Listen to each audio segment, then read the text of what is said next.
असम में हिमंता विश्व शर्मा जो है कितने बम्पर जीत से जीत रहे हैं।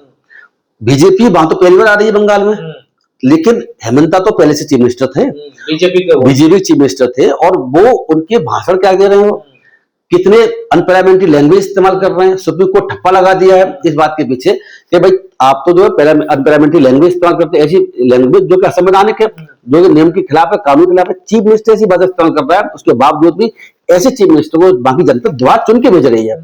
सारी विपक्षी पार्टियों को बहुत ज्यादा बैठ करके मंथन करने की आवश्यकता है। देखिए पश्चिमी बंगाल को आप लेके चलें, पश्चिमी बंगाल सबसे ज्यादा इस पर हॉट था इलेक्शन, और बीजेपी की पूरी सरकार लगी हुई थी कि हम किस तरीके से पश्चिम बंगाल में सत्ता ले लें। पिछली बार बड़ा छोटे से छोटा कार्यकर्ता, सारे कार्यकर्ता प्राइम मंत्री से लेकर नीचे तक के लोग वहां पहुंचे हुए थे, पूरे देश से पहुंचे हुए थे बीजेपी के लोग, और उन्होंने मेहनत भी करी है, इसमें कुछ शक नहीं है। तो ये जो पश्चिम बंगाल की सरकार बनाना बीजेपी के द्वारा, ये दिखाता है कि भारतीय जनता पार्टी की जो रणनीति है, जो धर्म की या जो भी राजनीति कर रहे हैं, उस राजनीति को जनता मेजोरिटी में पसंद कर रही है। जहां तक इलेक्शन कमीशन का सवाल है, चुनाव में धांधली कराने में या वोटिंग मशीन में कोई प्रॉब्लम है या और धांधली कराने के वाले सवाल है, तो देखिए हमें एक बात जरूर समझनी होगी पूरे देश को, उसके समझौना बात नहीं बनेगी। क्या समझनी होगी कि 2014 से लेकर के अब तक 3 लोकसभा के चुनाव हो चुके हैं, और विधानसभाओं के तो मुझे लगता है कि शायद 50, 60, 70, 80, 100 चुनाव हो चुके होंगे, ज्यादा हो चुके होंगे, क्योंकि 25, 26 करें तो मेरा 100 से ज्यादा 100 के आसपास चुनाव हो चुके होंगे। उनमें बीजेपी हर चुनाव में ज्यादा चुनावों में जीत के आ रही है। तो ये जो विपक्षी पार्टी वाले किसी गलतफहमी में जी रहे हैं कि भाई हम आज नहीं कल नहीं परसों सत्ता में आ सकते हैं, वो गलतफहमी में है। उनको अपनी रणनीति चेंज करनी पड़ेगी। कांग्रेस में राहुल गांधी जी की बात करता हूँ, ममता बनर्जी की बात भी करता हूँ, बाकी और डीएमके जैसी पार्टी है, बाकी अखिलेश यादव जी अब सोचे 27 में चुनाव जीत जाए, बाकी और राज्यों की बात है। अब देखो आप ये बताइए कि असम में देखो, आप बंगाल में तो है ही है, असम में क्या कहानी है कि असम में हिमंता विश्व शर्मा जो है कितने बम्पर जीत से जीत रहे हैं। बीजेपी वहां तो पहली बार आ रही है बंगाल में, लेकिन हेमंता तो पहले से चीफ मिनिस्टर थे, बीजेपी चीफ मिनिस्टर थे, और वो उनके भाषण क्या दे रहे हो, कितने अनपार्लियामेंट्री लैंग्वेज इस्तेमाल कर रहे हैं। सुप्रीम कोर्ट ठप्पा लगा दिया है इस बात के पीछे कि भाई आप तो जो है अनपार्लियामेंट्री लैंग्वेज इस्तेमाल करते हैं, ऐसी लैंग्वेज जो कि असंवैधानिक है, जो कि नियम के खिलाफ है, कानून के खिलाफ है। चीफ मिनिस्टर ऐसी बात इस्तेमाल कर रहा है, उसके बावजूद भी ऐसे चीफ मिनिस्टर को बाकी जनता द्वार चुन के भेज रही है, बड़े बहुमत से सर, और बड़े बहुमत से। बहुत प्रेशर बढ़ गया है। तो देखिए ऐसा है गजेंद्र जी, इसमें मैं फिर कहूंगा कि देश के विपक्षी पार्टी के लोगों को, ऐसे लोगों को जो बीजेपी पसंद नहीं करते, उनको चाहिए कि रणनीति नई तरीके से बनाए।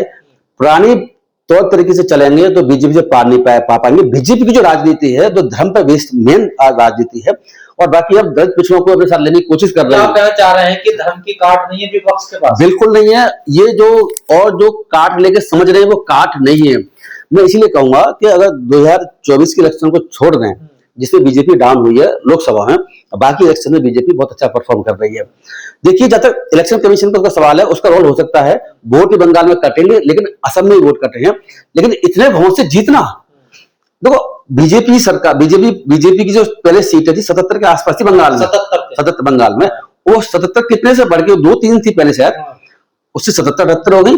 अब साथ निकाल जाए 190-200 के आसपास, 200 के पास जा रही है। तो ये 10-5 सीटों का अंतर नहीं है, ये 20-50 सीटों का अंतर भी नहीं है। आप देखो 77 से लेकर 200 सीट के आसपास जा रही है, तो आप देखो ना 115 सीटों का बढ़ावा मिल रहा है उसको। असम में यही पोजीशन है, असम में बहुत अच्छी सीट जीत के आ रही है। तो 10, 5, 15 भी सीट जैसे हो रहा तो बात में समझ सकता हूँ, लेकिन इतने बड़े पैमाने पर सीट जीतना, वो ये दिखाता है कि बाकी जनता भारतीय जनता पार्टी को सपोर्ट कर रही है। सर आपको नहीं लगता आजकल चुनाव मीडिया जिताती? मीडिया का रोल है, मीडिया रोल पहले भी था, मीडिया रोल आज भी है। जिसके पास मीडिया मैं बता रहा हूँ, देखो ऐसा है, ऐसी बात अगर आपके बात मान लें तो 2024 में मोदी जी की सीट कम क्यों आई? दिल्ली में इस बार चुनाव जीत गए विधानसभा में, उससे पहले तो 3 बार तो हार गए थे। बाकी बंगाल में पहले बार हारे, क्यों हार गए थे? बाकी हिमाचल में क्यों हारे? बाकी और राज्यों में क्यों? केरल में इस बार क्यों हारे हैं?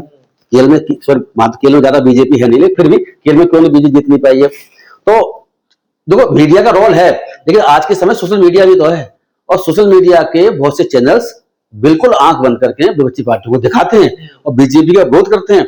मैं बताऊं, चैनल 2 तरह के हैं आज के समय, 3 तरह के चैनल नहीं है। एक तो चैनल वो है जिसे गोदी मीडिया कहते हैं, जो कि गोदी मीडिया मतलब ये मोदी जी की और भारतीय जनता पार्टी की सरकारों की तारीफ पार्टी करेगा। दूसरा मीडिया कौन सा है? दूसरा मीडिया वो है जिसको हम स्वतंत्र मीडिया बोलते हैं, वो मीडिया बीजेपी की बिल्कुल बुराई करता है, बिना देखे सोचे समझे। बिना देखे सोचे समझे। बीजेपी कोई अच्छा आंकड़ा नहीं, कुछ नहीं। अच्छा करे तब भी बुराई और ना करे तब बुराई। मैं ऐसे दोनों मीडिया को मैं एक ही कैटेगरी में रखता हूँ। मैं इसलिए कह रहा हूँ, वो नहीं दिखा रहे हैं विपक्ष की बात और ये नहीं दिखा रहा पक्ष की बात। तो ये अलग बात है, मीडिया को स्वतंत्र होना चाहिए, मीडिया इंडिपेंडेंट बात करे और जो भी अच्छा काम कर रहा है उसकी तारीफ करे, बुरे काम की बुराई करे। राहुल गांधी को क्या सीखना चाहिए मोदी जी से? राहुल गांधी को तो मोदी से वो कुछ सीख नहीं पाएंगे। तो राहुल गांधी को मुझे लगता है कि वो, मैं कह सकता हूं कि लंबे समय की राजनीति के बाद में उनकी जो, मुझे याद है कि जब पहली बार केजरीवाल जी दिल्ली में सरकार बनाई थी, कब की बात है, 12 की बात है, कब की बात है, 12 की बात है। 12 के बाद में जब कांग्रेस बाहर हो गई दिल्ली विधानसभा बात कर रहे हैं, तो राहुल गांधी और सोनिया गांधी अपने ऑफिस में मीडिया से मुखातिब हुई। उन्होंने कहा कि भाई जो भी हुआ है हम अपना रणनीति बदल लेंगे और अपनी कमियां सुधारेंगे। वो कमियां अभी तक दिल्ली में सुधर नहीं पाई। खत्म हो गई दिल्ली से तो कांग्रेस, खत्म हो गई। आम आदमी पार्टी ने खत्म कर दी, अब बीजेपी आ गई। ये कांग्रेस नहीं आई, आम आदमी पार्टी के बाद में कांग्रेस तो नहीं आई, बीजेपी आई है। इस तरीके से उत्तर प्रदेश से गायब हो गए। उत्तर प्रदेश के बाद में बीजेपी चल रही है। बाकी बंगाल में मुझे लगता है कि अब बीजेपी बंगाल में कई टर्म लेगी, ये अगले टर्म में आने वाली नहीं है। ममता बनर्जी और बाकी जो पार्टियां हैं कांग्रेस, अब मुझे लगता है बंगाल में एकजुट होने की आवश्यकता है। और कौन को, कम्युनिस्ट पार्टी को संभव हो तो, नहीं हो तो उनकी बात दूसरी है। ये 2024 का चुनाव गठबंधन में लड़े तो अब अलग अलग कैसे लड़े? इनके भी अपने स्वार्थ हैं क्या? बिल्कुल स्वार्थ है। देखो स्वार्थ नहीं होते तो बिल्कुल ठीक है, तो अलग लड़ते क्यों? जिस तरीके से कि पिछले चुनावों में बहुजन समाज पार्टी नहीं लड़ी सपा के साथ में, तो उसके भी अपने स्वार्थ रहे होंगे, यहाँ भी इनके अपने स्वार्थ हैं, तो सबके अपने स्वार्थ हैं। ये स्वार्थ की राजनीति में मरे जा रहे हैं, ये नहीं सोच रहे इकट्ठे होकर लड़ेंगे, तब भी शायद ही ना जीत पाए। आप मेरी बात दोबारा समझें, ये मतलब इकट्ठे होने के बाद भी मुश्किल है जीतना, और अलग अलग तो असंभव है, अलग अलग तो असंभव है। अगर इकट्ठा हो जाएंगे तभी जितना मुश्किल है। क्यों? कि आपको पता होगा पहले उत्तर प्रदेश में ये इकट्ठा होकर लड़े थे, कौन? अखिलेश और मायावती जीते ना, कहां जीते? 15 सीटें। फिर तो ये इस मुगालते में ना रहे कि हम सब इकट्ठे हो जाएंगे उत्तर प्रदेश में, कांग्रेस सपा बसपा, तब भी जीतना आज के समय मुश्किल है।